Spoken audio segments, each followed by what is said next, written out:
Now, tonight, I'll spend more time talking about communication because I believe the heart of the matter is communication. In fact, I believe with all my heart, every marriage can survive affairs, in-laws and third-party interferences, financial constraints, but there's not a single relationship that will survive lack of communication. Assumptions are the termites of relationships, not just in marriage, but even between you and your employer, between you and your subordinates. Any single relationship is founded on proper communication, and I'll take more time on that. But a lot of young couples keep on making assumptions. You assume what your partner is going through. You don't speak candidly and open. Now, number 4, unmanaged expectations. This is the very seabed of defeat. You had expected by now own your own house. You had expected by this time he will have stopped drinking. Yes, he comes to church, but you know the truth. But these things seem not to be working as fast as you expected. And lastly, insecurity and mistrust. A lot of older couples, trust is an issue they have settled. But this is a big, big issue for younger people. There are some people, when they're married for 5 years and below, even seeing a phone call or somebody talking to your wife, you are uncomfortable. There are men here who are 20 years married and above. If you talk to their wife, they feel validated. Oh, I made the right choice. Yeah. Well, if you're married for 10 years and below, which of the 5 areas do you think you need to work on? I'll be requiring an answer before we finish. Which area touches your marriage right now? For those of us who are married 10 years and above, I want to pull out some 8 things. Let me give a warning. There is a tendency of thinking if you're married for so long, you have been able to weather the winds of change. That's not true.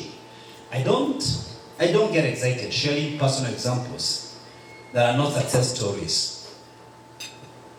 And some of the videos you watch, let me tell you the truth, you don't watch exactly how I spoke in the meetings. We actually edit them out because I prefer sharing success stories of people. But for us to learn, sometimes I share failure stories. The only book that is honest and candid about its heroes is the Bible. The Bible will talk about the father of faith and show you how he slept with a girl called Hagar. If you tempt Abraham with a beautiful girl given by Pharaoh, you will notice he's not too old. You remember the story? The Bible is very honest about David, the man of God, and his weaknesses, and any other hero. But the rest of us are not very honest. So right now, I'll put another one, and I'll request him to edit this part. One dear friend of mine, and a very renowned preacher, with a message on marriages, I want to give you some 8 warnings. Number 1, infidelity. Infidelity will crop up at some point in your marriage. You don't plan for it, but we don't become vigilant. It will crop up. A lot of us here have discussed infidelity in their marriage more than we care to admit. This is the truth, the bitter truth. Yesterday morning, I was with a team of couples. I was taking through a session, through a webinar.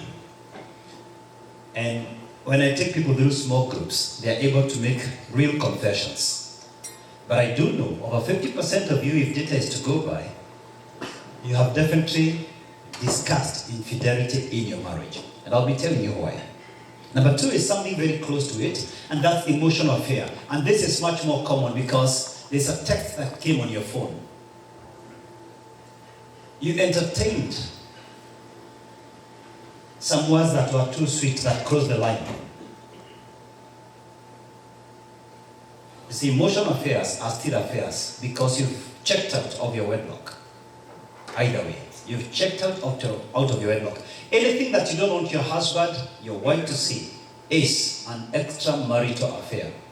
If you're deleting it so that they don't see it, that's still an affair, an emotional affair. Number 3, differences in sexual interests. Now, this is tricky because before you got married, for the men listening to me tonight, if they are absolutely normal, anything about that girl thrilled you. Even the exposure of her thighs, slight exposure, excited you a lot. But now she has removed the whole clothes before you for 10, 20 years. Surely. You don't expect every time you remove clothes, this guy just warms up. It takes more than the Holy Spirit for the gadget to function. Can we be honest? He has seen the same body over and over again. Unless something else is done to spice up the marriage. He just can't get excited. Immediately he sees you naked. That's the truth. But there's also another issue that comes up in other marriages. Because most couples, between the second year and the 10th year, they're nursing young children. Mammalian instincts make the mother naturally inclined towards kids. So her sex drive goes down. Suddenly the kids grow up. They're young adults. And the man is thinking about school fees in the university, which is dumb cost in the US. And that time when the lady is in her 40s, her sex drive is on the ceiling. And the man's sex drive is down there. He needs a miracle to be reminded. This is very common. Number 4, your spouse doesn't excite you anymore. You're so used to him, to her. You become two wheels of a roller coaster. You become mechanical. Communication is reporting events. You report about how your day was. There's no more spice. There's no more romance in that language. And it becomes boring. And number 5, money. Now, money is the most sensitive subject on this planet. If I ever hear a church broke, I always know there are only 2 reasons. If you ever hear this guy was a good pastor and the church is no more, if it's a man, there are only 2 reasons. 80% chance, money. 20% chance, women. The only thing that Jesus said competes with God is money. You can't serve 2 masters. You can't serve God and serve Mammoth, the god of money. 1 Timothy 6:10. The love of money is the root of all evil. Surely, if this marriage is in your interest, there are only 3 variables you need to control. Disclose your money, disclose your time, disclose your passwords. Let me say that one more time. Disclose your money, 100% of how you spend your money. Why? Money reveals people. Money reveals the condition of your heart. Where your treasure is, Jesus said, there your heart is. Where you throw your money, you throw your heart because you want to know whether your money is being put to good use. Those who tithe in church have owned the vision of this church. Those who do not tithe, if you're looking for people who can exit this church anytime, check the guys who don't give. Those who give are going nowhere. Reverend, you better know how to work with them. When you give, you commit. You know, I'm saying this because I'm one of you. I'm a Kenyan. And I can tell you our language. The guy says, my money is for projects. And the woman's money is for kitchen. And sure enough, 5 years later, we see food in the kitchen, but we never see projects.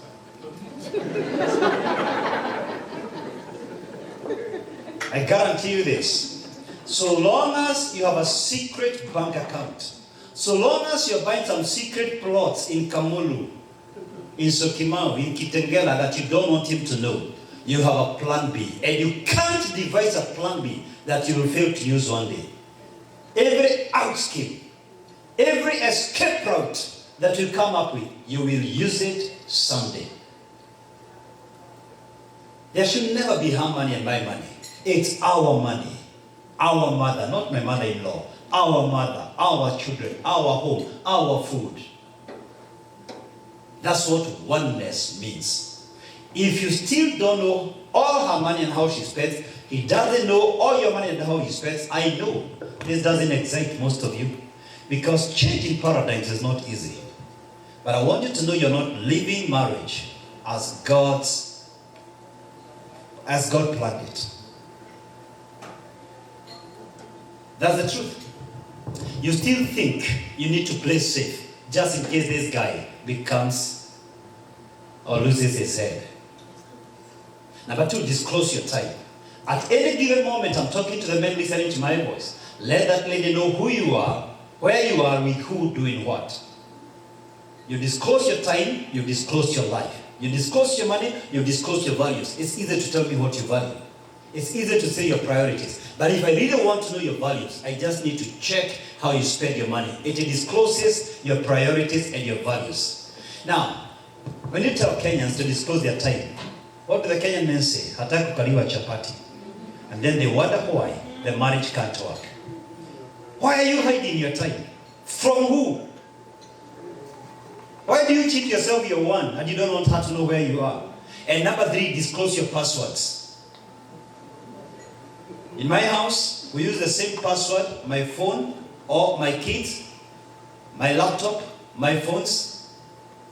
And if you can't do that, you are allowing someone else to sneak into your marriage through the back door of gadgets. What is this about passwords and a couple? You're running 2 families, you live in deceit. If you're truly married, till death do you part. Tonight, one of your key take-homes, because this message will not help you. You can call speaker after speaker, but the half-brother of Christ, James says, you are blessed when you become doers of the word, not just hearers. If there will not be clear take-homes from tonight's message, no matter how many speakers come here, you will never make progress. We make progress when we get challenged and decide there are some areas we will change. And right now, you have 3 areas you need to work on immediately. Are you disclosing your money? Are you disclosing your time? Are you disclosing your passwords? I love the sentence. Number 6. Abusive or controlling relationships. I had the MC. Was it the MC? No. Who was saying about in Kenya men were men? I think it's the MC. Who said that in Kenya men were men? Oh, that's the lady. Yeah. Here's the deal. The ladies who can hear my voice, if you subject yourself to verbal and physical abuse long enough, your life will become vegetative. It will destroy your productive mind. And I'll be telling you later on what perseverance in marriage means and what you have been taught all along, which is a misconception. Before I finish, I'll be telling you in which circumstances you can persevere in a marriage, and in which circumstances is a deception to rob you your human dignity.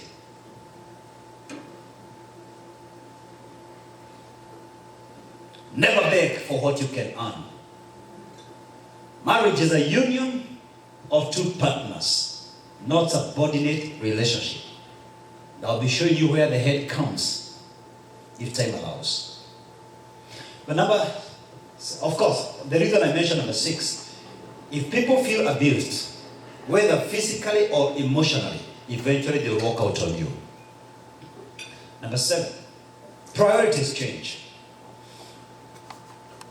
Especially when you come here, we suddenly become very ambitious.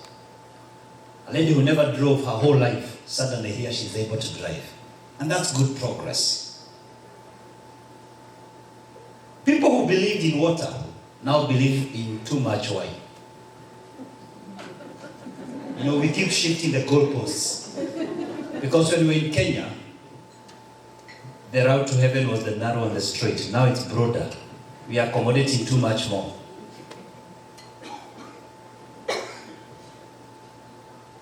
We want to go back to further studies. Priorities keep shifting. Now, you complain that she has changed. Why are you complaining? You complain he has changed. Why didn't you expect him to change? You met in your early 20s. To change is human, and you expect him to be progressive. So when you are unable to handle change of priorities, then we start thinking we are not being supported. And number 8, addictions. And this could be many. It could be sex addictions, drug addictions, alcohol addictions. Whatever it is a vice in your life that controls you, a habit you have no control over. Eventually, sometimes a spouse can wear it down. I'm not supporting divorce. I'm going to fight it with every fiber of my being. We are going to have winning families here. I was just highlighting issues that lead to divorce. That's all. Is that okay? Yes. I'm not supporting it by any stretch of the imagination. I was just highlighting. And the reason I was highlighting, I don't know which of these 8 areas you need to check as a couple, and you may need to discuss these things. You may need to pick some of the highlights. But what is the real issue? That's my concern tonight. Because I believe what I've told you, the 8 reasons for seasoned marriages and the 5 reasons for young marriages are peripheral, marginal, tangential changes. But the real issue is that everywhere I went, and I asked men, what is the issue with your woman? One by one they told me, she doesn't respect me. And when I talk with the ladies, what is the issue? He doesn't love me. Put it otherwise. When she doesn't feel loved, she doesn't respect him. When he doesn't feel respected, he doesn't love her. Now, I want to disturb your peace for 5 minutes, and we're going to keep it 5 minutes only. 5 minutes only. And I want to ask you a question, and we are going to do our first homework tonight. When men you say you don't feel this lady respecting you, what do you mean? Ladies, when you say you don't feel loved, what do you mean? I really need to know the meaning. So I'll be asking you in a moment to stand, and don't mess up with the cables. So I'll ask every man to stand on his feet and come on my left. Please stand. And I'll ask every lady to stand up and come on my left. Sorry, men on my left. I'll ask all the ladies to stand, come on my left. All the men come on my right. Pick a group leader. Gentlemen, pick a team leader. Ladies, pick a team leader. Now, as you walk, take your the wires. Now, maximum 5 minutes. Is that a deal? I'll give you time to talk. This is not time for hugs. I'll give you that time. Now, we are still in class. You'll catch up later. You'll catch up later. Can you be in class? Now, men, after I give you the question, do your best to go as far as possible, as far right as possible after the question. I want you to select one man. Don't give stories, don't write paragraphs. Write for me items. 1, 2, 3, 4, 5. What do you mean by the term respect? And you can write it in 2 ways. For example, if she does 1, 2, 3, I will feel respected. Or if she stops doing 1, 2, 3, I will feel respected. This is what I mean by respect. I'd like you to go extreme right. Pick one man to write down. The exercise is 5 minutes maximum. Ladies, when you say you want to be loved, you don't feel loved, you don't feel appreciated, what do you mean? Now ladies, don't write for me paragraphs and stories. Give me some points. Just give me some points. If he does 1, 2, 3, I will feel loved. I will feel loved. Make sure you get the voice of many people as possible. So come together, ladies, and tell me what love means. The team leader is here.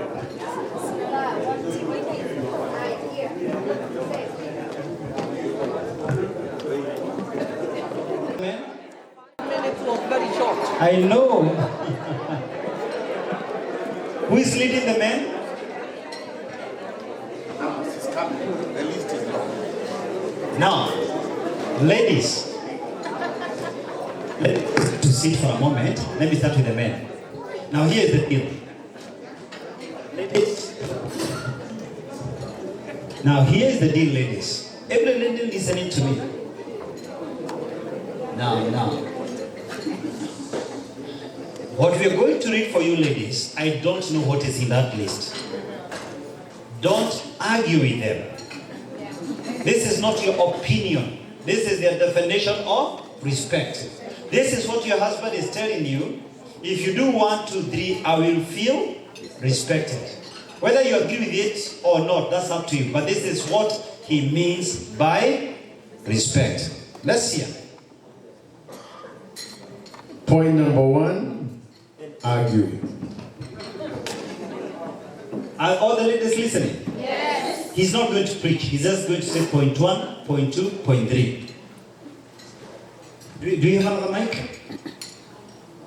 Because the point 1 was already very strong. Because a lot of ladies here can argue.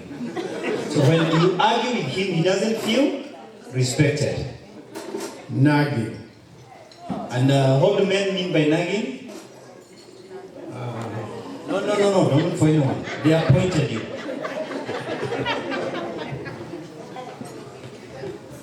I'm trying to get what the person said. You're too much on my face. Look, not what the person said. This is what we say as men. Who say does not come here? We're in agreement. This is what we say as? Good. So men say nagging, don't be too much on my face. The next one is demeaning. That's a powerful one. And that means looking down upon. That means You are seeing your man like he doesn't measure up. And the moment the man feels like he doesn't measure up, you destroy the manhood. Because while women derive their esteem from who they love, men derive their esteem from what they do. Don't attack a man's career, a man's performance in the marketplace or at home. Electronics, too much on Facebook, YouTube, text messages, and WhatsApp. Now, I want to ask a question here, and I want the ladies to be honest. How many women can confess when you wake up in the morning, the first thing you check on your phone is Facebook or WhatsApp? The first thing you touch when you wake up is your phone. Hands up. Let me see the confessions. The first thing you touch in the morning is your phone. When you do that, the man doesn't feel respected. The next one is yelling with a negative tone. Yelling, whether positive or negative, is wrong. Don't yell. What's yelling? Shouting, raising your voice. What's your husband saying? You can make your point without yelling. Every time you yell, he feels disrespected. What do you get when he feels disrespected? He doesn't love you. Are you getting the point? If he feels disrespected, he doesn't love you. Not being consulted. Hear that. You're sending some money back home without him knowing. You have some itinerary to meet some quick women and he has no idea.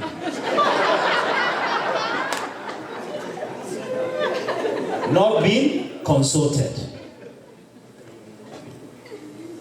Use of intimidatory or intimidation body posture.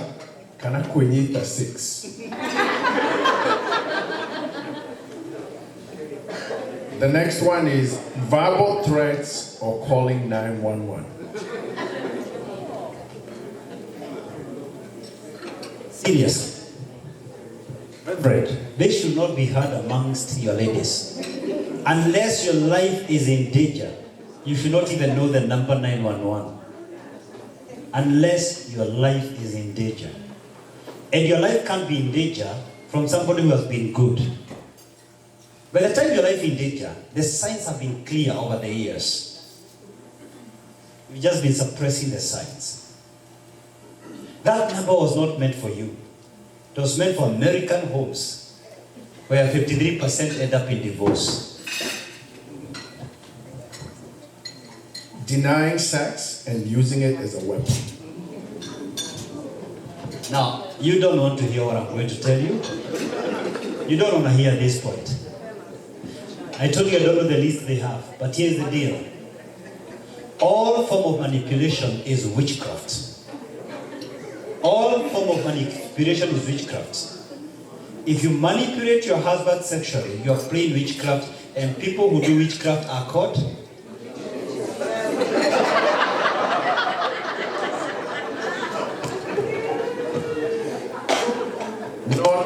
Not respecting our parents. Wow, that's powerful. Every word raised against his mom, you are making that man confused how to behave. Because it doesn't have to be either or. It can be a win-win. The love here for the mother does not replace your love, and vice versa. Why does he have to be subjected to an unnecessary competition? He doesn't sleep with his mother. Why can't the lines be drawn clearly? Where it's a win-win relationship. Why is it that in Africa we have such a scarcity mentality? I'm glad I walked out on this man deliberately so that you don't say I interfered with the list. And believe me, these are not jokes. These are the issues happening in the families here. What I was doing is to create a platform for these men to vent, for you to hear them. Because often than not, people want to hear a guest speaker. But I wanted you to listen to your husband tonight. And not being aligned in our vision. Now, the late Miles Munro used to say this. No, can I have that paper? Don't sit for a moment. An animal with two heads is called a monster. A normal animal has one head. Is your marriage a monster? Now let's look at this list again. And this is my message to the ladies. Most ladies here believe they respect their husband. If you ask any woman here, do you respect your husband? The answer will be yes. But that's your definition of respect. That's not his definition. And now I charge you by the word of God. Respect your husband according to his definition of respect. What is his definition? Stop arguing. What that means is you can disagree without quarreling. Stop nagging. What does that mean? Men need their personal space. And some of you who follow me on YouTube, you can go for some of those videos where I've talked about men and what they need. Don't demean him. Don't look down upon him. Stop being married to the internet. Stop yelling. Consult your husband.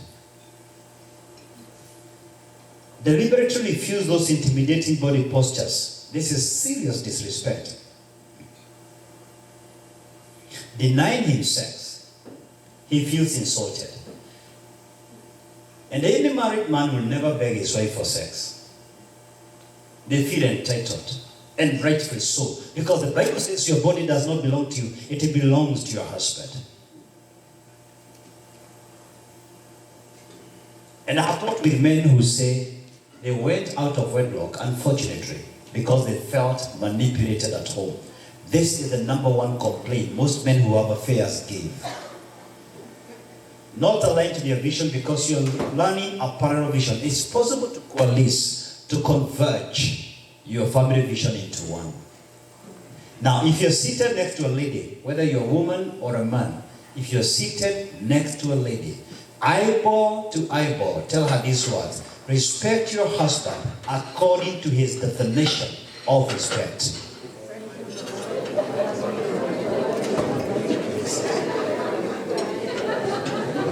Now, I want to have some three couples here. I want to have some three couples. So this is what I'm going to do. Let me have one couple, 0 to 5 years married. Yeah, come. One couple, 0 to 5. Yeah, come with your husband. Yeah, thank you. Come quickly. We have so much to cover today.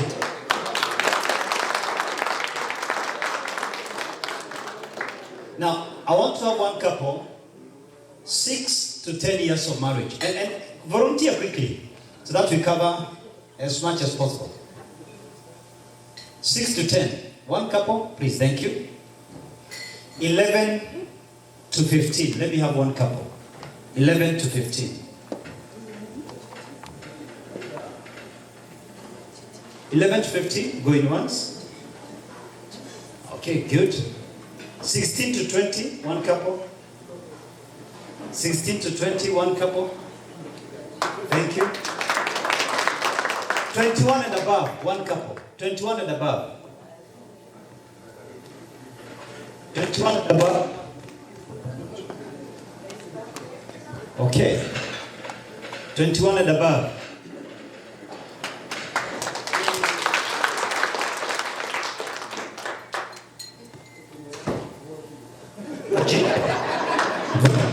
Virginia, come with your. Come with me.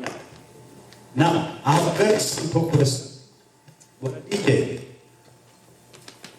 if there's something I need to improve. Now, Virginia, be with me. Be with me here. Be with me here. Now, I have a very simple question for these 5 men. Now, make sure you start with your husband and your wife. Let's be clear here. Be together. Husband, wife. Yeah. Now, since we have started with the husband there, let's keep the thread. Just come this side, sir. Yeah, that's it. Now, I'm asking these men a very simple question. Do you love your wife? Yes, I do. Do you love your wife? Yes, I Do you love your wife? Do you love your wife? Do you love your wife? Very much. Let's go to the list. Number 1. Not saying thank you. There are times he doesn't say thank you when you give him food.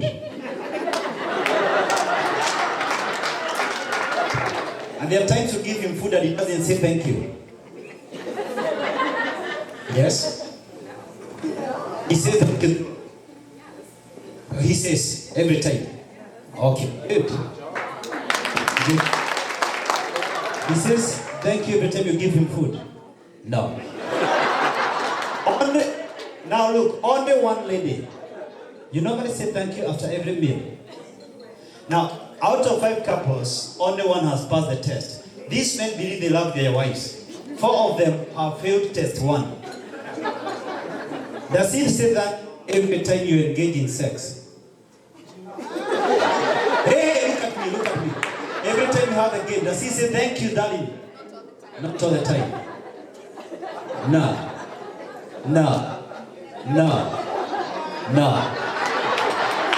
Sini wangu. Now, amen. Item number 1, you have failed. According to your definition, si anaona. Nyumba nimejenga, watoto nimeelimisha, nimemleta Marekani. That's your definition. According to our definition, man, you have failed on test number 1. You have taken that bed for a ride. Her meals for a ride. Mimi sini wangu. Wacha hizo. Test number now.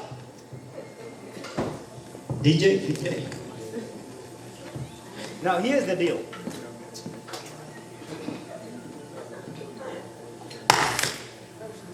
Here. Sorry. Okay. Here is the deal. Okay. Sorry. Are we good?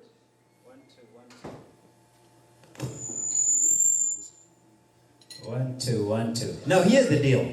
Every man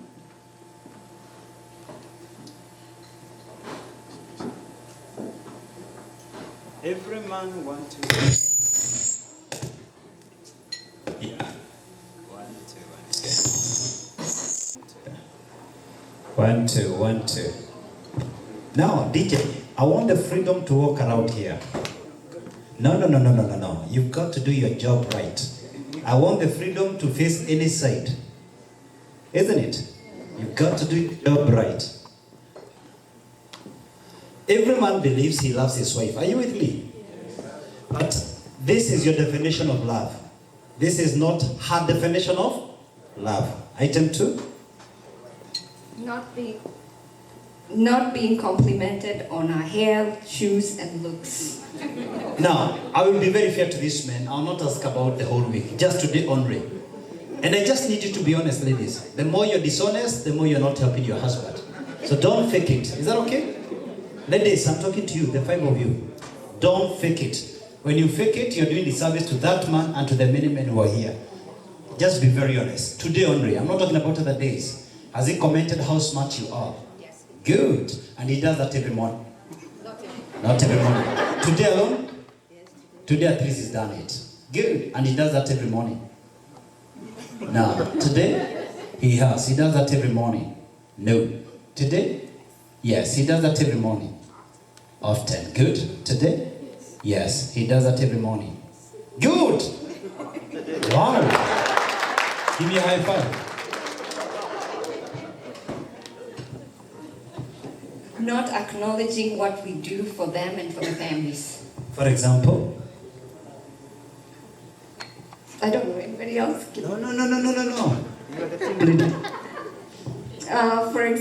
For example, like when we clean the house, when we get everything going, and they still, I guess it's the same sense of saying thank you for what we do. I got it. Move on. Not showing us romance, such as buying flowers and other gifts. Now, besides this weekend, has he bought a gift, a flower besides this weekend? In the year 2020? Besides this weekend? In the year 2020? No. Any gift in the year 2020 apart from this weekend?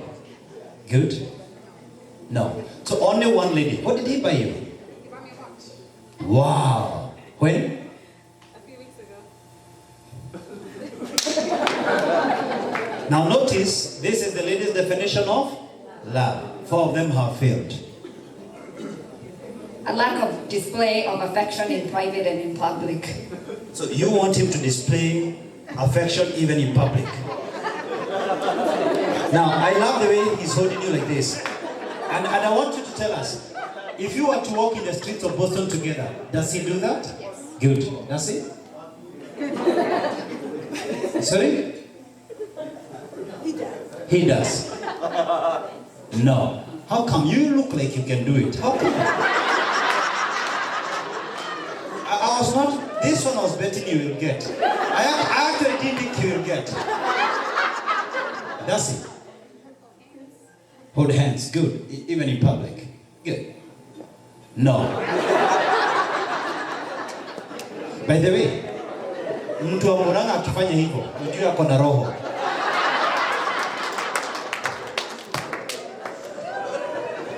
Not making us a priority, being absent, and being too busy.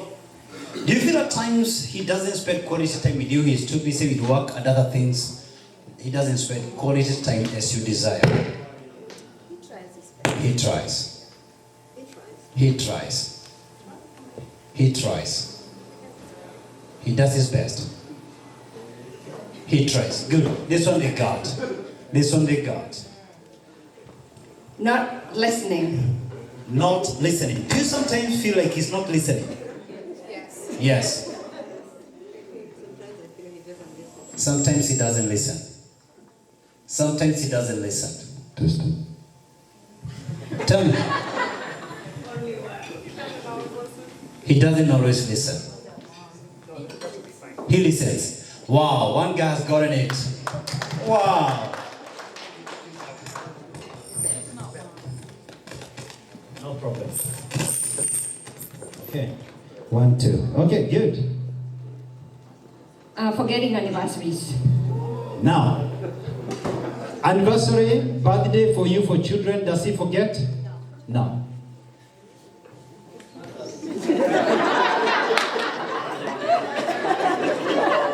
By the way, if you find someone answering my questions quickly like that lady, she's honest. The rest you are thinking deeply, you are thinking how to say it. And that way you're not dishonest. In fact, you've been the most honest person, and this girl here. And this one. You two have been thinking too hard. Stop thinking. This is what you do every now and then. So just answer. Not always. Yeah. Not always? Never. Never. Kai. Not always. Now, realize how much you're failing. When you came here, man, I asked you, do you love your wife? What was the answer? Yes. That was your definition. This is the definition. How so far? 1 to 10, 1 being so low. How do you rate yourself? 7. No. From the list. 5. You see? You had rated yourself 10 out of 10 when you came. But from her definition, 5. And you have still exaggerated. You have the lowest score. You have the lowest score. Now, this is Mr. Makweli. Not saying you love us. Now, let's check this. And I'm not talking about today. Let's just check. No, let's try today. Let's not go to another day. Let's try today only. I want to be fair to these guys. This is a great opportunity. It's Valentine weekend. Has he told you today? I'm not talking when the lights go out at night. I'm asking today during the day. Has he told you? What's your name? Judith, I love you. Has he said that? No. Has he said that? No. Has he said that? Yes. Has he? 3 out of 5. Now, question 2. Does he say that every day? No. No? No? Yes? No. I want to ask you, do you say that every day? I do.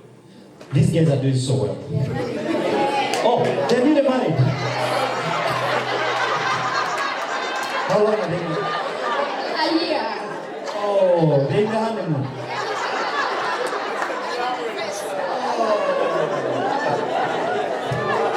But, oh my God. Virginia, why did you pass the Bible? I'm making everybody else look bad. complaining they are broke all the time. Okay, I choose not to ask that. But I think they have heard. They have heard. I think it's because when they say that, they just assume we're not getting the gift. Not keeping their promises. On a lady, on a scale of 1 to 10, what would be the rate of keeping promises? Keeping? I'll give him a 10. A 10. An 8. 8. 5. 8. 10. Now the two of you please come. I feel like I should just lay hands on you. Now, my question is this. Come here, come here. Now, what areas do you think you can work on? Communication. Which areas do you think you can work on? Communication, I see. Wow. I want to thank you for being honest. And this is an indication he has created a safe space. As much as you think she's honest, if he didn't create a safe space, she wouldn't have said it. So I want to congratulate you for it. Perhaps you're doing better than many people here. She's only speaking truth. It is possible she's the only one speaking truth uncensored. So I do want to congratulate you for that. Is that okay? Now, these questions are sensitive, but the point is this. Love her according to her definition of love. Let's appreciate these 5 couples. They're so bold. They're so bold. Can I request you to bring me my seat? Bring me my seat. This thing is so... Now I've been... my pulpit is closer now. Okay, good. Now, I want to give you a mystery here. I don't believe this is a cycle. I don't believe it's a cycle. His love motivates our respect motivates his love. From a biblical perspective, this is not a cycle. Scripture teaches, husbands, love your wives as Christ loved his wife, Ecclesia. The more the wife of Christ sinned, the more Christ loved his wife. To the extent, even when we rejected him, the Bible says, if we deny him, he remains faithful, for he cannot deny himself.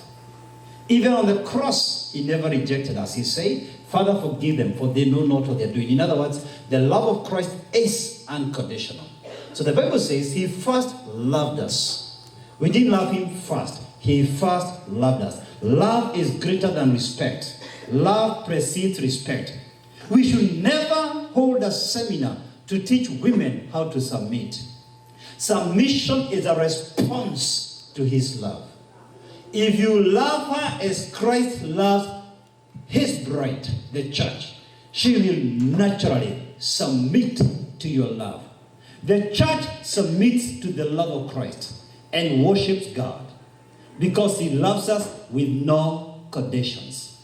No woman should be sat down to be lectured, to be taught how to submit men.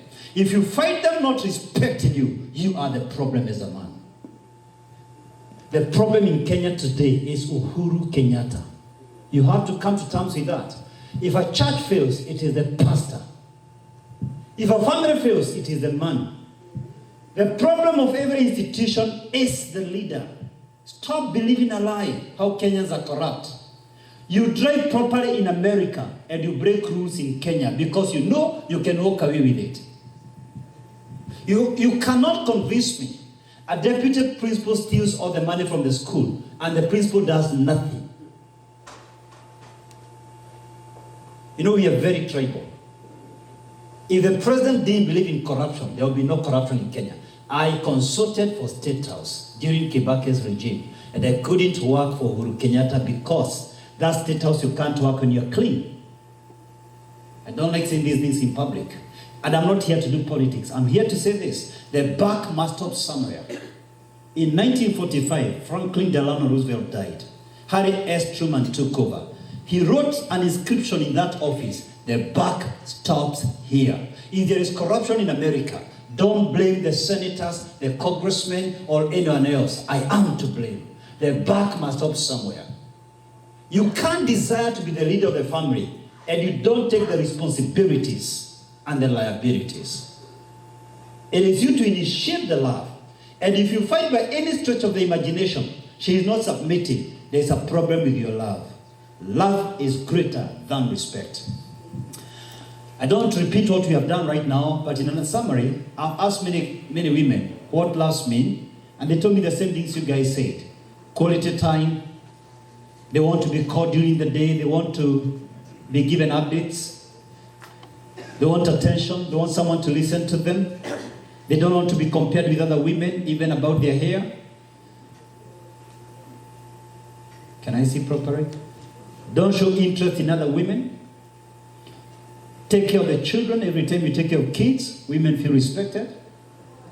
Give them gifts and surprises, not just during Valentine. Take them outing, take them for dinner, schedule it. What gets scheduled gets done. Consult, don't do stuff without consulting. Help with the home chores. Compliment them every day, not during Valentine, daily. Compliment her hair. Many men don't even notice when she goes to the spa. Protect her from your mother, from friends, from anyone else, from any third party. My wife likes me holding her hard. It is your responsibility as a man to learn your wife's love language. Love her according to her definition of love. For the men, most of them have told me the same things the men here tonight have said. Don't compare him with other men. For example, after this meeting, don't talk so much about your speaker. Speak about the content, the substance. Focus on the message. Don't shout at him. Every man, wherever I go, this is a point raised yearly. They have raised the same points.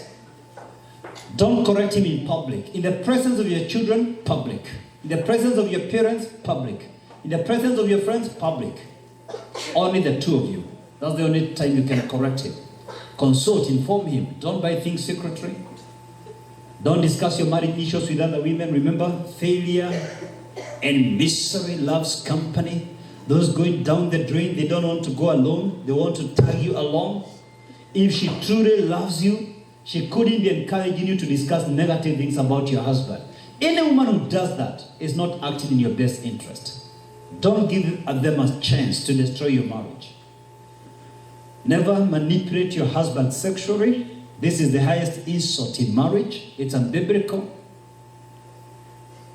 1 Corinthians 7:5. Can you imagine Paul says this? Even if you are fasting and you decided to fast your sex life, come back immediately lest you get tempted. Now, if Paul can say you can get tempted immediately after fasting, how much more after a long truck drive or long hours in the hospital or wherever you work? That's what the apostle says. If you don't come back very fast even after fasting, you might be tempted. And he explains your body doesn't belong to you, and his body doesn't belong to you. Hold your husband in high regard, praise him, speak highly of him. Let other people know how you respect him and love him. Encourage him, support his vision. Be his cheerleader. Now, I want to go to communication and check a few things. The differences between what a lady says and exactly what the man hears. Is that okay? I'm feeling funny. The camera is this side. But we are okay. We are running. Yes. This is the strangest pulpit I've ever had. But I think, Reverend, God is here. Are you happy to be here? God is here. How has it been so far? Awesome. No, I'm saying in your marriage. Oh, fantastic. Oh. Not too bad. No, don't say that. I love the other one. Fantastic. It's good. You gina wachana ni wahidi. Not too bad. No. Fantastic. Good. What she says and what he hears. Let's compare a few things. I'm concerned with just how communication is lost between couples. Because when I keep asking myself, what is the big issue? The big issue is not affairs. The big issue is not money or in-laws. The big issue is that we can't talk about what we are fearing. We don't discuss about our money. We don't discuss about our sex. Africans don't discuss sex. They just do it. We don't discuss how to handle our mom. We just said money automatically. So the biggest issue here is how we communicate. Now, some of the things I found out from different couples. When a lady says, can we talk? Men only. Men, what comes to your mind? Trouble. Trouble. Maybe I can see. Do you think we can change? What, Mr. DJ? If I stand here, will it be okay? Yes. So that he can, because he's not able to pick it properly, that it will be okay. All right. Okay. Good. Yeah. Thank you. So can we talk? Sorry. A bit further, yeah? Okay. That will be okay. So men here, they are in trouble. Now, Bob is doing really well. What do the men hear? This is men only. Ladies are not talking. They are comparing you, correct? They're saying you're not man enough. Who is the man here? Bob. And then, by the way, sometimes ladies say these statements innocently. You just come home and say, hey, by the way, you know Bob is driving a VX V8. Very innocent. It's 11 o'clock tonight after such a Valentine dinner, and then she says, I'm tired, I'm sleepy. What do the men hear? No sex. No sex. You go home after a long day working. Do you want dinner? What's the question? What's the real question, man? Yeah. I hope you have eaten where you were. I have what it takes to do it. You know, I've been asking you to fix the pipe or to cut the grass. After 1 month, she comes and tells you, I have what it takes to do it. What did she say? Your help is not needed. When you will be home, imagine she calls you at 9 and says, what time will you be home? What is she asking? Where are you? Are you playing around with the girls? Now, what he says and what she hears. The same thing happens. This is for ladies only. When your man says, here is the solution. Yeah, your thoughts don't count. Your opinions don't matter. Don't be so emotional. Yeah, you're being childish. And this is a serious insult because to deny our emotions is to deny our humanity. We are emotional beings. Now, when he says, after a long argument, and then he finishes with one word, okay. I'm done, eh? He's telling you you're petty, isn't it? Nothing is wrong. Maybe everything is wrong, right? Samantha is really nice. Girls, what goes on in your mind? By the way, seasoned men don't say these things. This is for you now. Don't say sad things. Don't say sad things. You are telling her you're interested with Samantha. No matter how nice she is, keep it to yourself and tell other men.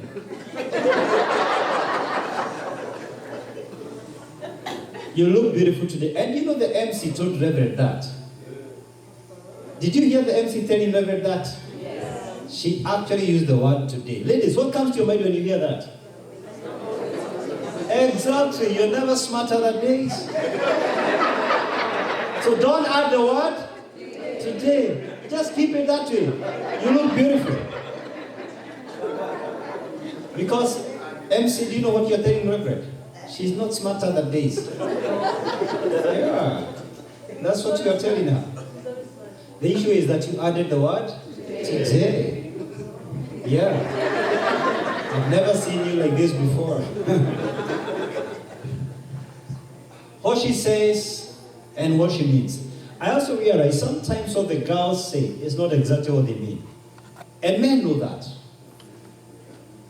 There are times when girls, you are hunting after girls when you are younger, in your younger days as a teenager, you knew the no didn't mean no. I'm talking to the men, real men here. There are times you knew the no doesn't mean no. Now, when she says, I'm just checking on you, what does she mean? Where are you with who doing what? When a woman says, I have no clothes to wear. Yeah, he got it. She's looking for new clothes. Can I ask you, when a man says, I have no clothes to wear, what does the man mean? They are dirty. Or maybe they are not ironed. When she says, where are you going tonight? Where are you taking me? I love that. Are we hanging out? You argue and then she adds with the word fine. She's telling you to stop being petty, you know. Me, I would never do that. Who? I was with Jim. Who? Me? Never. Be sure she's always with him. Women learned long ago to deny, deny, deny. That guy keeps calling me. Bado niko kwa soko. If you think others don't like me, wewe uko na shida. I wish my stomach was flatter. You know some men are so stupid, they say, oh yeah. I agree. Hey. She's looking for a compliment. So don't address the stomach. She's asking you, why are you not complimenting me? Imagine tonight, today, not another day. She asked you because you feel tired after such a long message. Oh, you're sleepy. I thought you'd stay up later, a little bit longer. What is she telling you? I hope there's no man here who will say, oh, yeah, I'm so sleepy. She wants a game. She wants a real game. What time are you coming home tonight? What does she mean?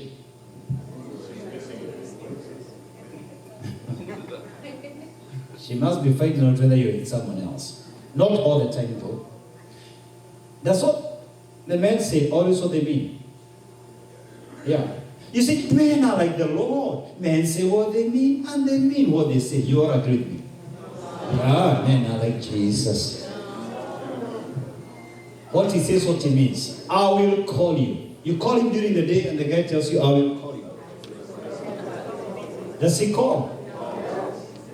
Some may, some of them, they are telling you I'm busy. I didn't mean it. I'm actually shocked you're offended. Can we talk about it later?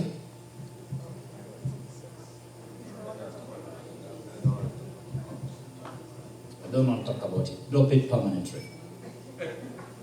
You look incredible in that dress. Ladies, this is not a man's question. It's ladies are asking. What does he mean? Please, can we go now? Especially if it's Sunday morning. If it's Sunday morning and you're going to church, if the compliment is too fast, it's about time. She's just afraid.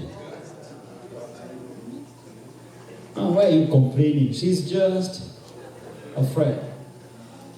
She's still in my to-do list. Now, this particular item is for single ladies. I don't know whether they're here. If a man tells a single woman, a single mother, I don't want to ruin our friendship, what does he tell you? I never thought of dating you. It's over. Who?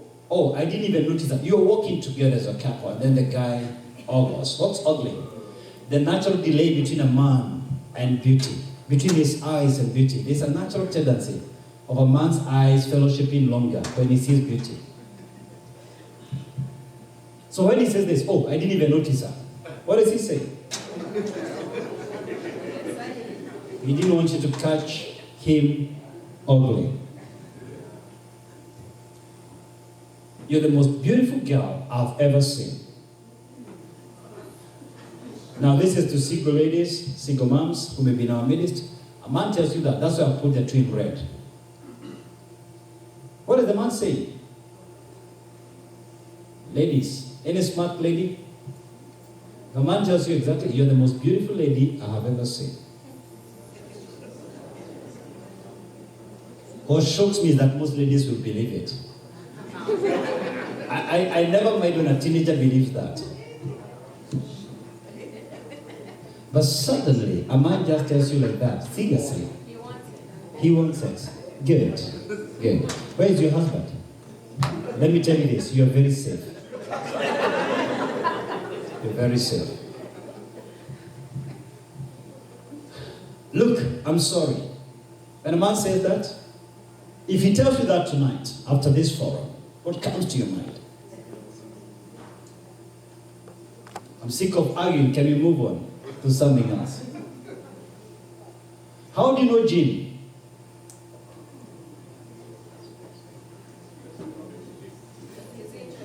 He's interested with Jean. Have you had sex with Jean? Maybe we should think about exercising.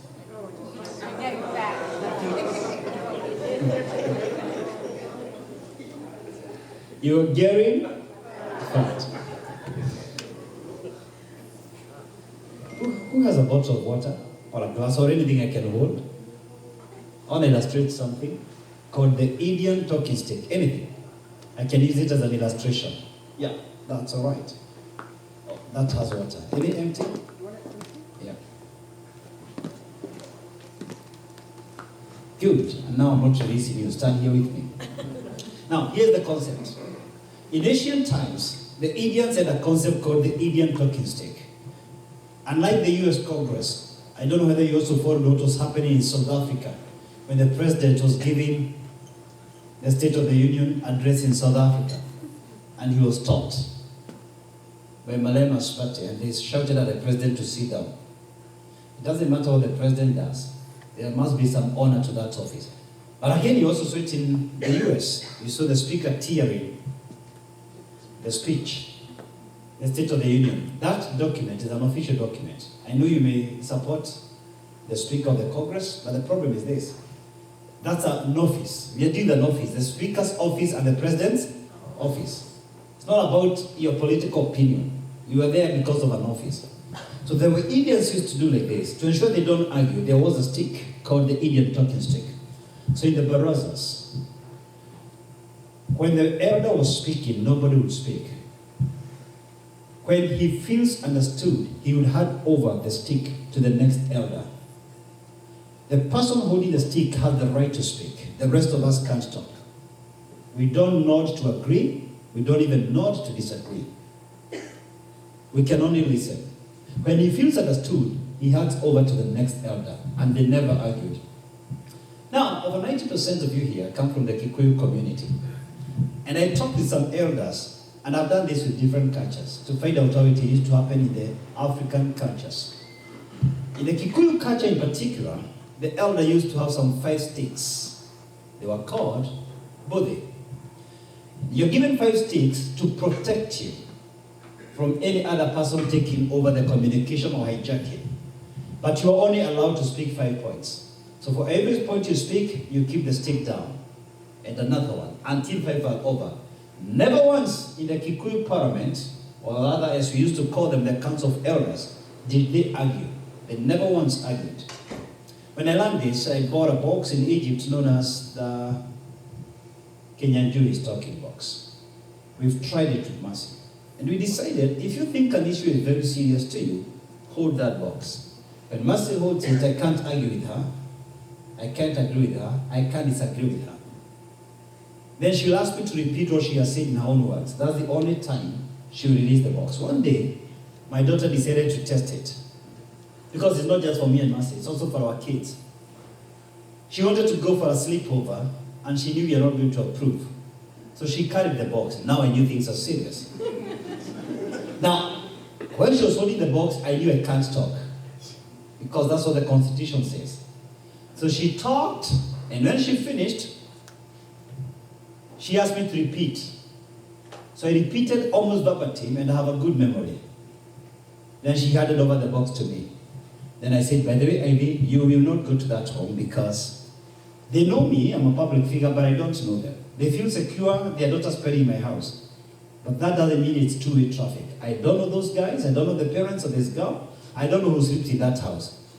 So I will still not allow you to sleep in that house. Ivy, what did I tell you? When she said exactly what I said, I released the box. Now, whether she agrees with me or not, it doesn't matter. But I've ensured she has understood my point. The idea was not to agree. The idea was to ensure we can even disagree, but we cannot raise voice. We cannot shout at each other. It was a system to allow turn taking. Let me tell you the impact of this concept. India has the lowest divorce rate, 1%. You miss it. Let me make a disclaimer here. I think it will be arrogant for me to pretend this is the only reason why divorce rate in India is that low. But I believe with all my heart, this is a major variable. There may be other factors, but this is a major factor why divorce rate is so low in India, because they came up with a system to hear each other, to listen to each other. We simply part ways with our bosses, with our spouses, with our children, with our parents. Some of you can't talk with your brothers and sisters, or your mom or your dad, not because of anything else. Any relationship, any human relationship, it is simply because two people cannot communicate. We can't hear each other. This is the heart of the matter. And I challenge you today, come up with a formula to ensure you don't have to quarrel or argue. You can disagree about whether we should buy that land or not, but you don't have to exchange words. And I want to encourage you, if you're able, go to my YouTube channel, Dr. K and Jacob. Look for a video entitled Emotional Intelligence. Watch it together. I've given you some tactics of how to deal with anger in marriage and forgiveness. How to develop self-awareness and self-regulation. Can you allow me to discuss another area? Are you tired? No. For real, can I discuss something else? Yes. I can discuss two other areas with you guys, if you allow me. And one of them, I consider it very critical in marriage. Some 12 tests of every marriage. I call them the D test. I developed this tool because of things I've observed here in the UK, in Australia, and many countries in Africa, most of the so-called free world. This is what I have found testing many marriages. The first test of every marriage is distance. The first D, distance. Make no mistake, physical distance creates emotional distance. Distance is created by one thing, the desire for money. It may be divided into many subsets. For example, you want to go work far away from home. You want to start a business far away from home. You want to go for studies overseas.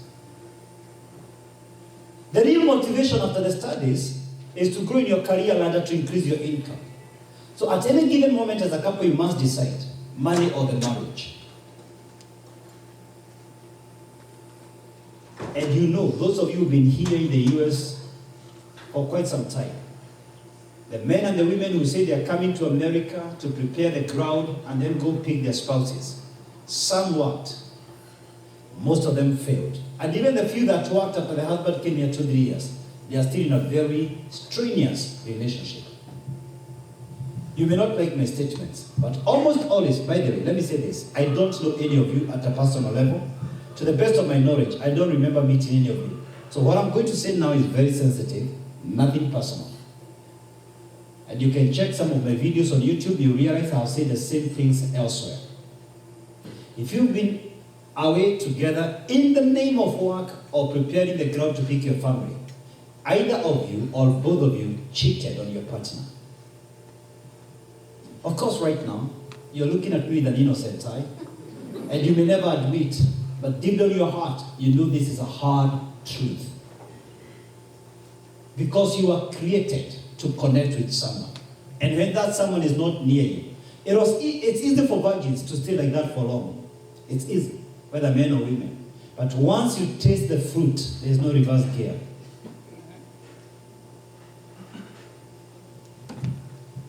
Go together, work together, stay together.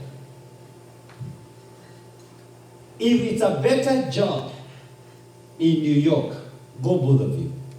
Don't let him go fast to prepare the girl for you. He told you it's a better job, isn't it? Then it's possible you go there without work for 6 months as you look for something to do. Because why is he going away from you? There's more money, then it's enough to keep both of us. God's original intent is that married people will stay together. Let me tell you the truth, and I'm not saying this honestly, to brag or anything. And since we have some common friends I discovered today with Reverend Dorcas, I encourage you to talk to the two mutual friends I've discovered we have. Reverend Canon Minor from Anglican Church, Kahasukari, and Canon Jonathan from Buruburu. We honestly listened to her plea because of money. The money you people had. Often than not, if this was not a Kenyan congregation, I wouldn't have come. If you didn't pay for Mass's flight, I wouldn't have come. Reverend wanted to raise the ticket for both of us. But I told Mercy, this is a Kenyan audience, I will go out of my way. And I travel a lot. Last week I was in Phoenix, the other week I was in Virginia, I travel a lot. If they can't pay my ticket and Mercy's, poor enough, I won't go.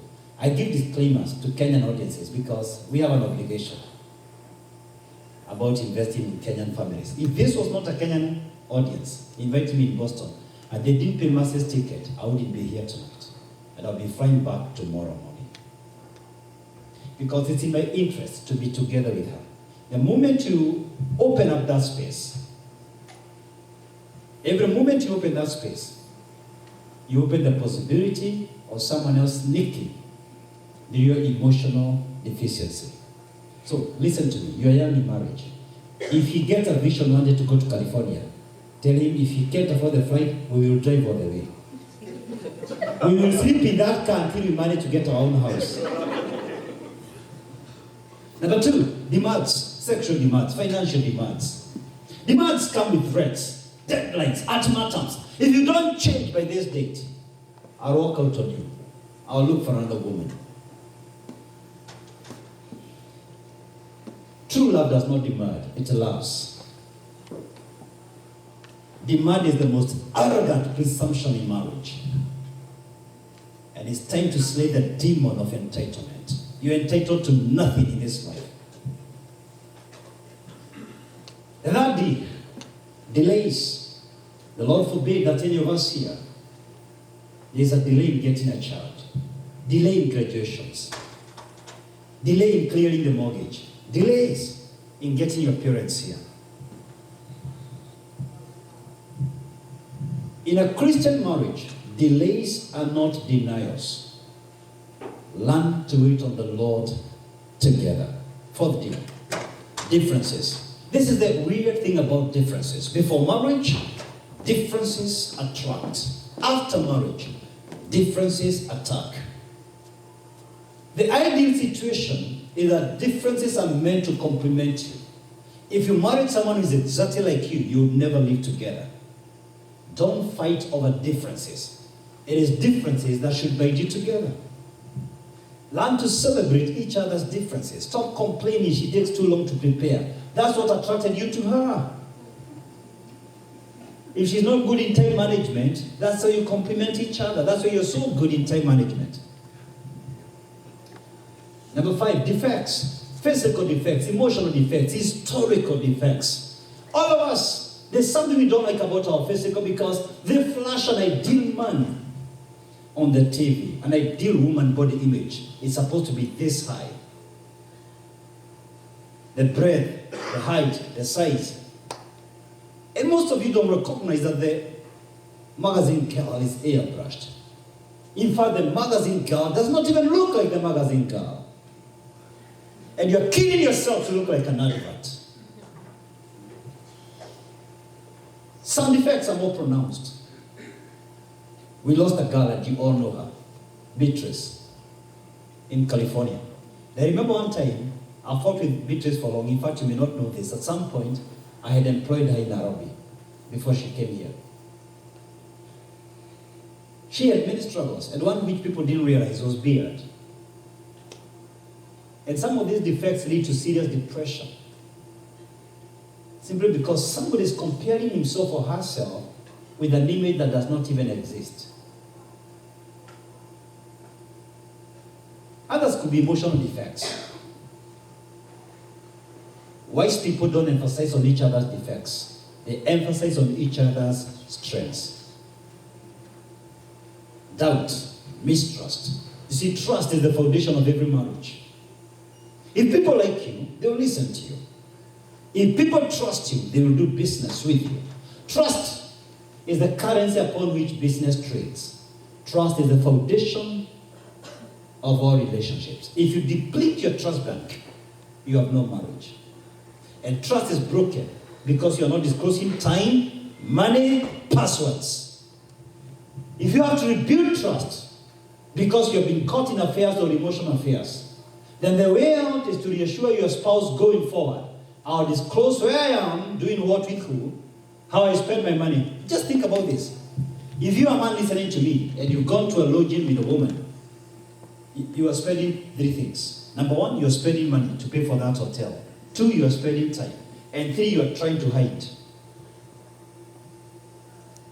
You reverse the process. Disclose the money, disclose the time, and disclose your password. You have dealt with this animal of doubt. Because your marriage will not survive so long as doubt exists. Marriage and doubt don't mix. Number 7, despair. You expected some change. It is not forthcoming. It may not even be between the two of you. It may be a child. The Lord forbid, I said I don't know you.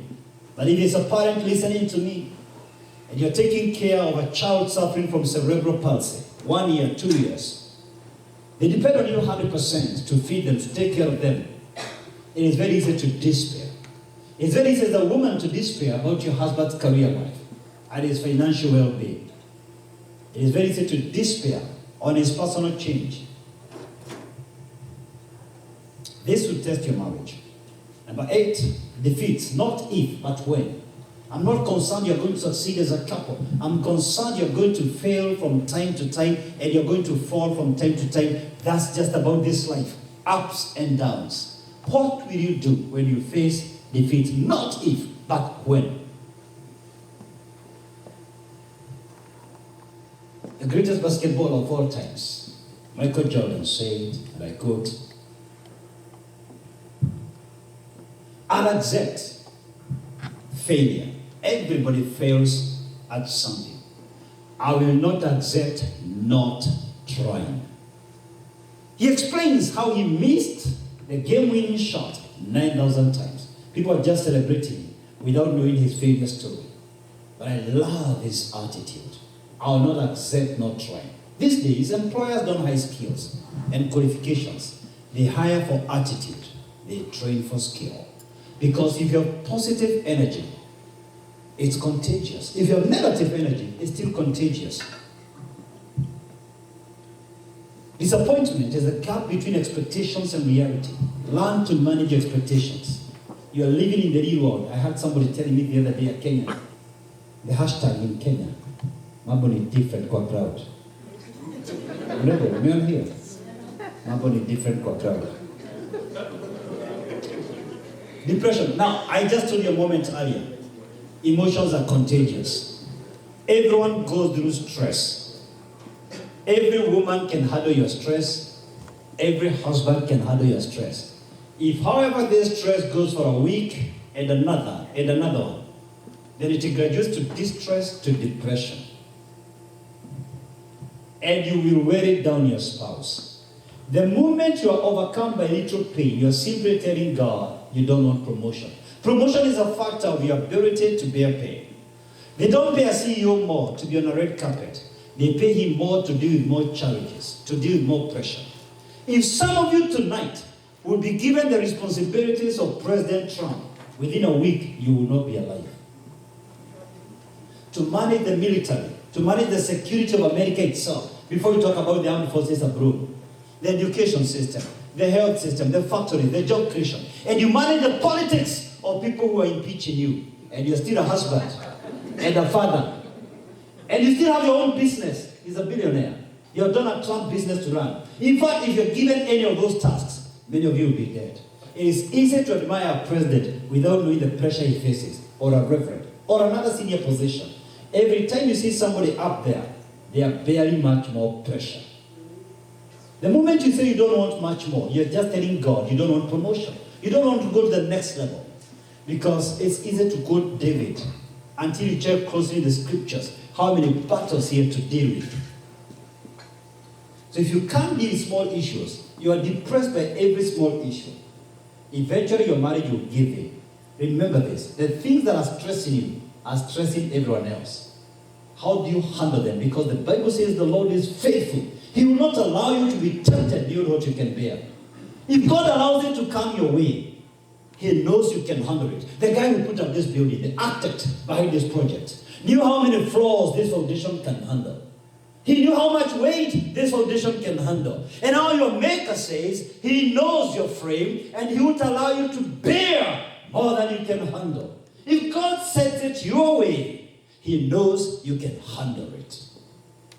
Stop sinking in defeat. Go back to my Facebook page.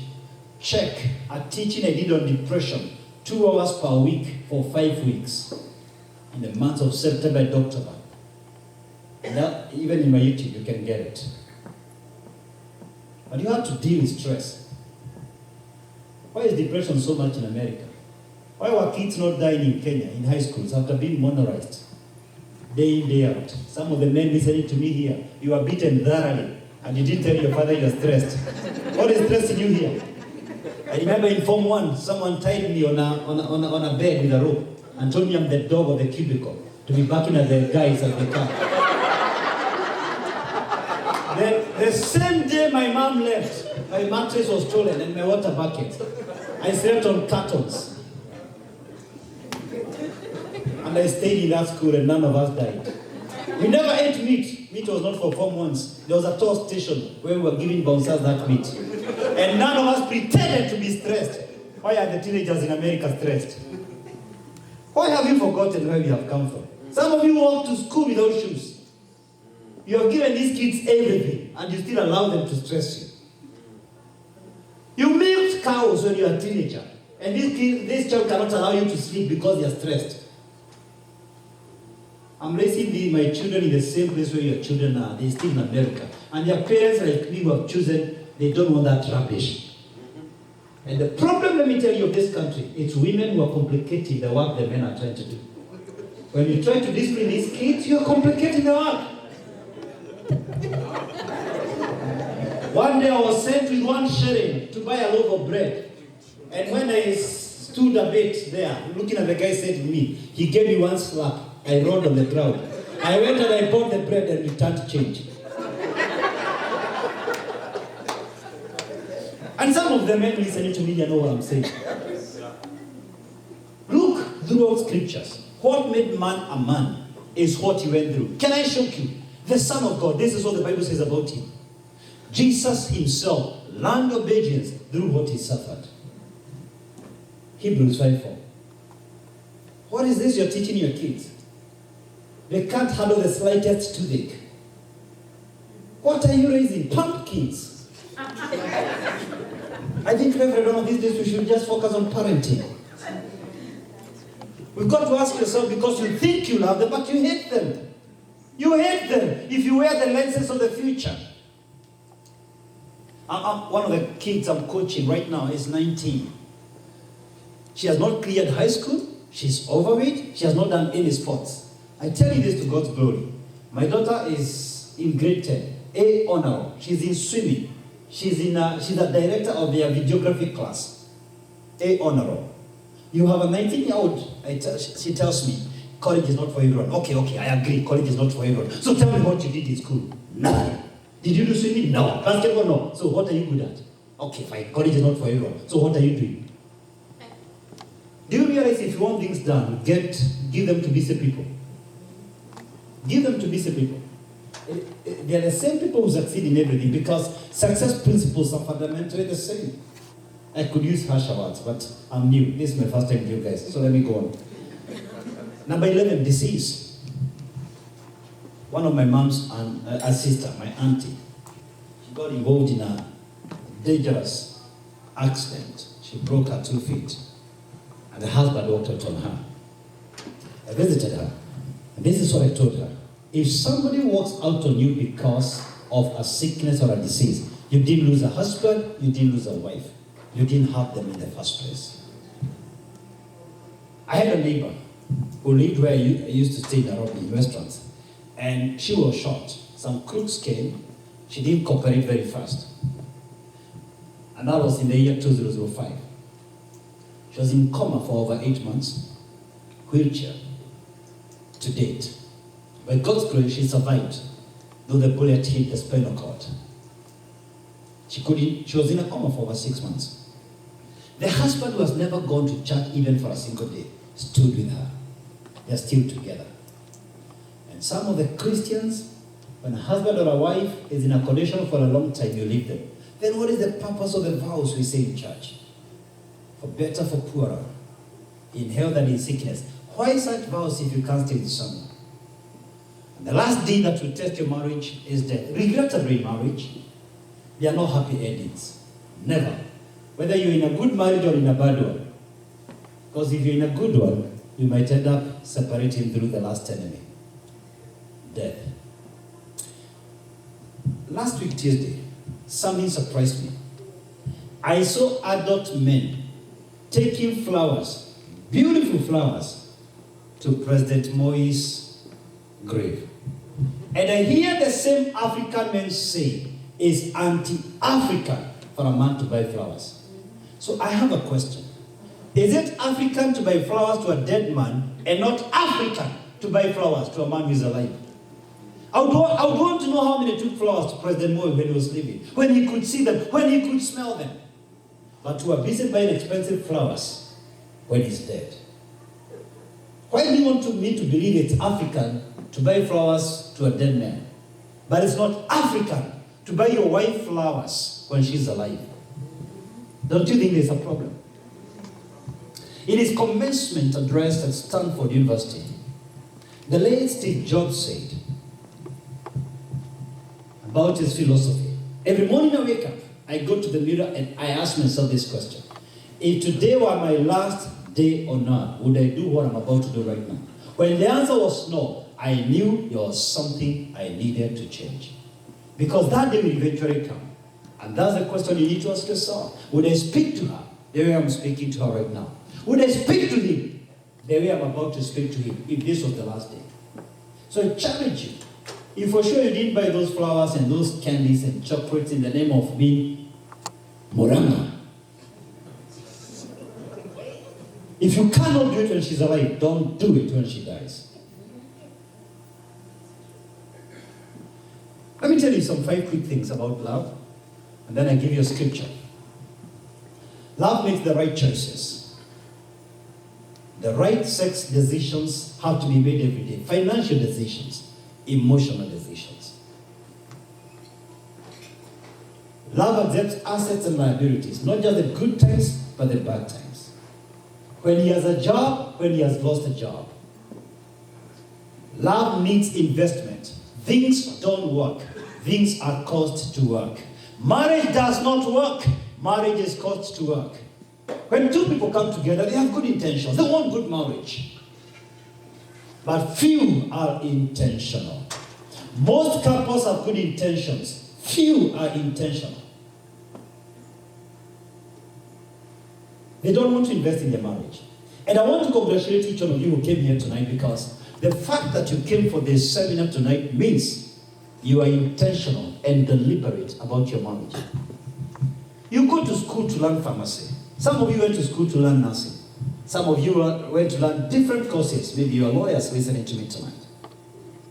And why wouldn't we take time to learn the most important subjects in life? Marriage, parenting, Life skills, life-saving skills. I see people paying much money in universities. Life skills like the ones I give, they even call me names on social media. There are people who call me names because there's a seminar we are charging. They will pay in school to learn physics and chemistry. Yet, many years later, how many here are in the field of sciences? Let me test you. How many here, you are a medical doctor, you are in the sciences? Anyone? Good, you're one of them. Good, you did physics in high school. Now, tell me the third law of motion. And give me formula. V squared equals, come, I'll give you $20 right now. No? Yeah, no, you can assist each other. So tell me, V squared equals? Oh, no, I don't know this. You did it in high school, I'm very sure. Yes. V squared equals U squared plus 2AS. Don't sit. Give me the quadratic formula. That was simple. Everybody did math. Give me. No, the quadratic formula. X equals X or Y. X equals. So when is the last time you remembered? Minus B squared root of B squared minus 4AC over 2A. Yet you pay money for these things, but you don't want to pay money for your life skills. When did you go to a shop and told Walmart or Target, I want to buy sodium chloride? You simply buy salt, the same thing a person who didn't go to Form 1 buys. Yet you're willing to pay for chemistry, but not for parenting. My point is this: make every effort to invest in your marriage. This is the law of cause and effect. Things don't happen, they are caused to happen. They don't just automatically happen. A lot of couples assume their marriage will automatically get better, will automatically improve. No. Trust me. Every anniversary, we don't need to do romance with Mercy, no. We need to take stock. It is good to have great events. It's good to have, but I want you to know this. A marriage is not based on great events you do, or great honeymoons, but it's the daily activities of respect and honor. This is the simple formula I want to give you. Here's the deal. If you choose you're not going to brush your teeth every day, you'll be seeing a dentist every 3 months to clean your teeth up. Who do you think is safer? The person who brushes his teeth for 2 minutes every day, or the one who sees a dentist every 3 months? Life is that daily. It's not about a great honeymoon to Honolulu in Hawaii. It is about what you do on a day-to-day basis. I think I want to give you a scripture and then we conclude, but here we go. Love trusts. Trust comes because of disclosures. Trust is never given, trust is earned. Love extends some grace. Why? I'm just human. I need grace. Don't crush me every time I make a mistake. I am work in progress. Tell the lady on the right and on the left. Tell the man on the right and on the left. Extend some grace, baby. Extend some grace, baby. I'm just human.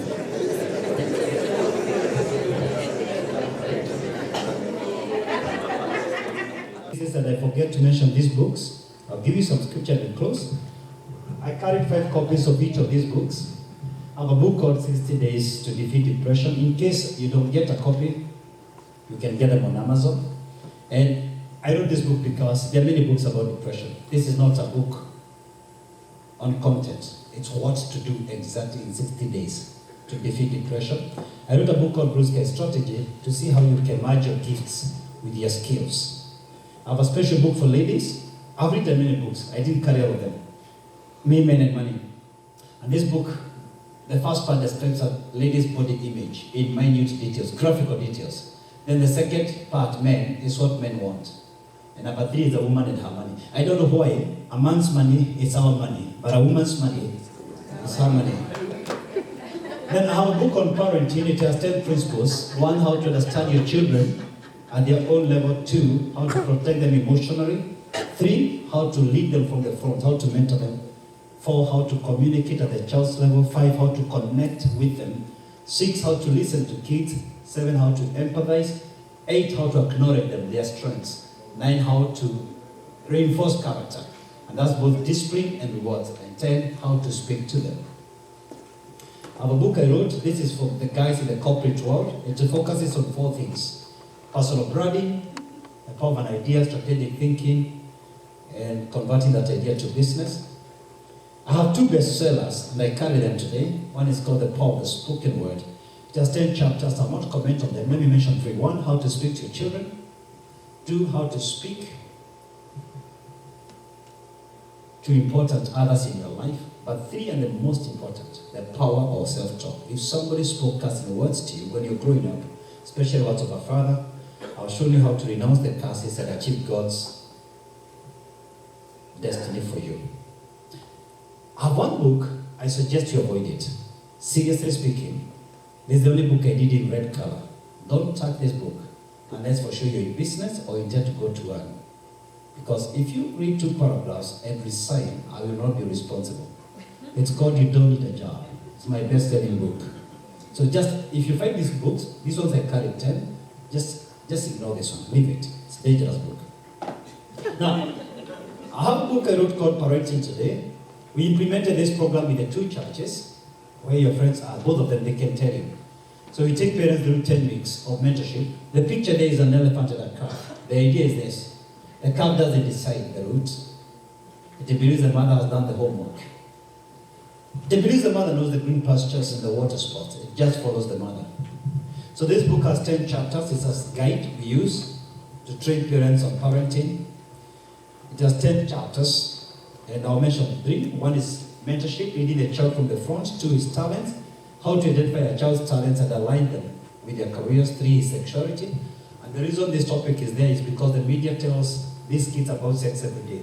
They bring a picture of a naked woman on any advert.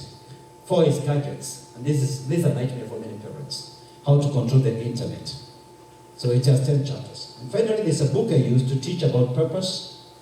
It's my largest book. It's called My Life Journey. It has 10 topics. But the idea of this book, I carried 5 copies, is to discover your purpose in life. Ideally, if I don't mention, we might forget today. So I'll conclude by saying a few things from the Word of God. How many here did Romeo and Juliet when you were in high school? I want to see my age mates. Romeo and Juliet? This side? Fantastic. At that balcony, see? These are the words Romeo said to Juliet. So I want all the men, let's read together. All the men, want to go, all the men. Lady, by yonder blessed moon and swear. Fantastic. And the ladies in red, read together, ladies, want to go?